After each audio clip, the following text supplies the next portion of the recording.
Ooh, the last 2 weeks have been perhaps the roughest of this whole last 10 months. I think the last time I caught you all up on what was going on with me with this whole project and whatnot was about 2 weeks ago. And I had taken my last dose of antipsychotic and was no longer taking them. And I don't know why I fell into this space of thinking that it would be a breeze and whatnot, which kind of goes against all of my previous experience with tapering off the antipsychotic medication. I thought it wouldn't be that big of a deal. I was already cutting the lowest possible dose of this antipsychotic lurasidone in half.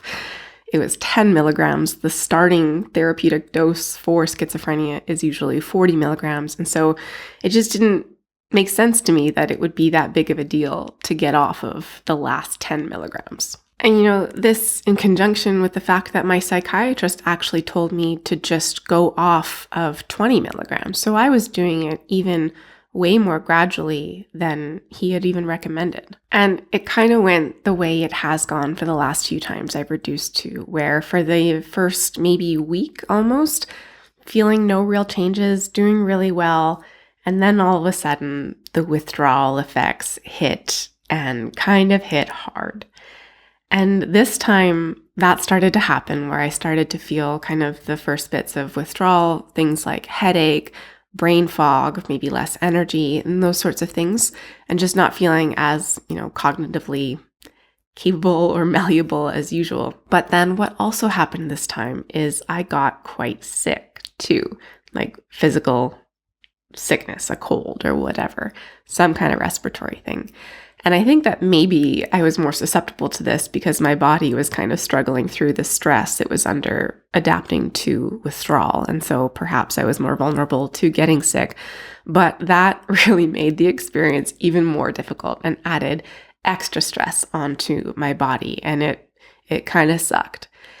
And then just to kind of add on to this perfect storm, I got my period again. And I keep talking about when I get my period because I think that it is actually probably a pretty big piece of this whole metabolic health journey.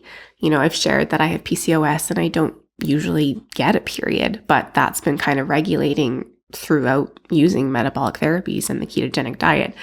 And so I got that, and I think my body is still trying to figure out how to work through those kinds of hormonal fluctuations that it's not used to.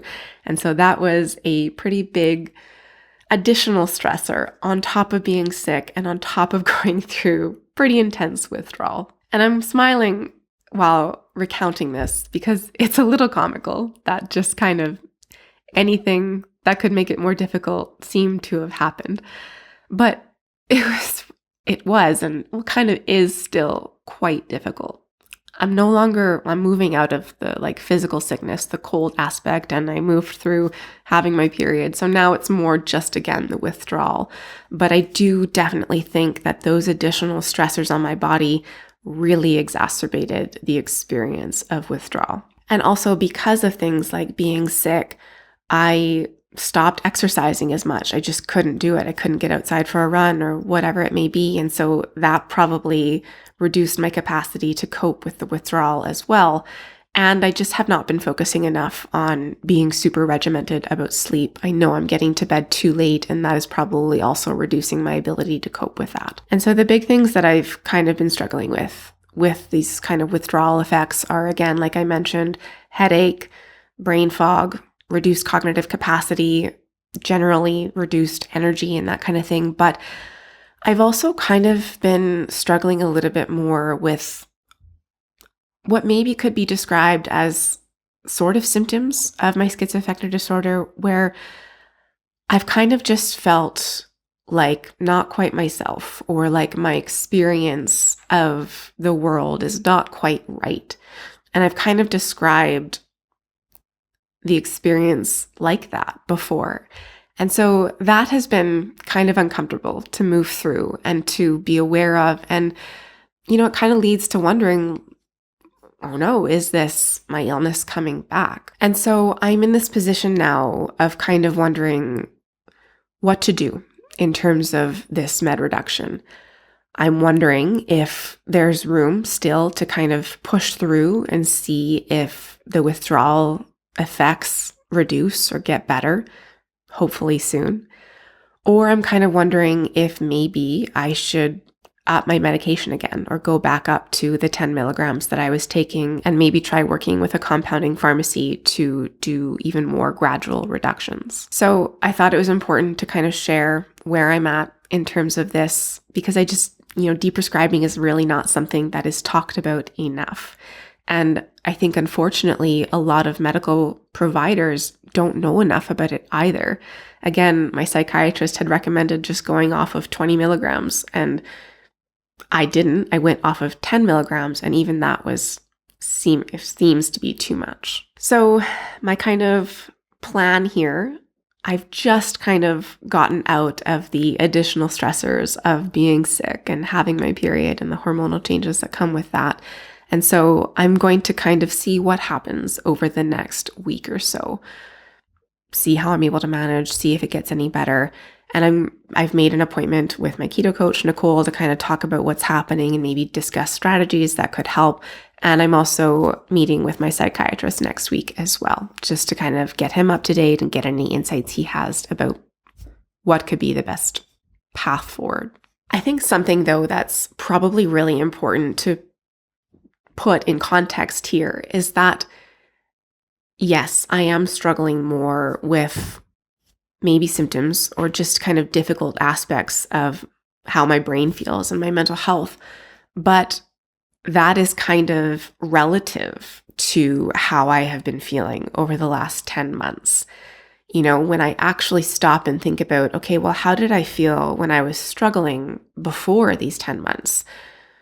How it impacted my life looks pretty different. And it was kind of on a different level whereby I couldn't keep going really with a lot of aspects of my life and I was much less functional. But even though I have been struggling quite a bit, it feels like to me right now over the last 2 weeks, I have largely still been able to show up in my life and to keep going and to stay functional. Has it felt harder? Yes, of course. But have I still been able to show up mostly in a way that I'm comfortable with and that feels good? Yes. And it's probably also important to talk about this in the context of the name change of our channel and how perhaps I'm experiencing difficulties with my mental health now or symptoms or whatnot. Because I know that there's probably going to be some people who come at me and say, see, your illness is not gone. And I think maybe what I just want to communicate is that getting hung up on whether or not I will ever have difficulties with my mental health again or experience symptoms again is kind of missing the point a little bit of how I'm feeling or what I'm trying to communicate by that shift. I think it's important to understand that kind of no matter if you have a mental illness or not, there's going to be fluctuations in your capacity, in your mental health, in your health in general, and that's okay. And I want to keep talking about the ups and the downs and, just the reality of navigating it. But at the same time, also embracing the really big changes that have happened in terms of my experience with my illness and feeling just in an overall better place whereby, it's not impacting me on a day-to-day basis. And I think that it is easy, for me included, to be experiencing what I've been experiencing over the last 2 weeks and immediately jump to, it's my illness coming back, because that's kind of what it feels like. But again, that's also ignoring a big part of this, which is the deprescribing experience of getting off of these antipsychotic medications. And again, I just don't think that experience is talked about enough or even understood enough. The only way that I have been able to reduce medication over the last 10 months, as I have, has been because I have been kind of closely supported. And, I've been able to work through it with professionals. My keto coach has been helping me to implement the ketogenic diet as kind of a support in terms of, a therapeutic replacement in terms of being able to go down off my medications. But I've also been followed by my psychiatrist and care team to make sure that it has been being done in the safest way possible. And even then, there is still a lot of learning involved, and it hasn't been an easy process. And it's really, really important to do it with medical supervision and a care team in place to support you if hiccups arise, because it is kind of a dangerous process getting off of these types of medications. Maybe to help put things into perspective too, I have tried to taper off of my medications on my own. Well, actually with my psychiatrist before too, without using metabolic therapies or keto. And generally I would get to about 60 milligrams from 100 milligrams, and I would end up in the hospital. I would be really, really psychotic very quickly. And, I wonder how much of that was withdrawal effects. Yeah, can only really speculate in hindsight, but I have a feeling that played a role. And also, there's a lot of people saying, well, I've gone through, or I know someone who's gone through periods of a year or 2 years without symptoms, and then, it came back.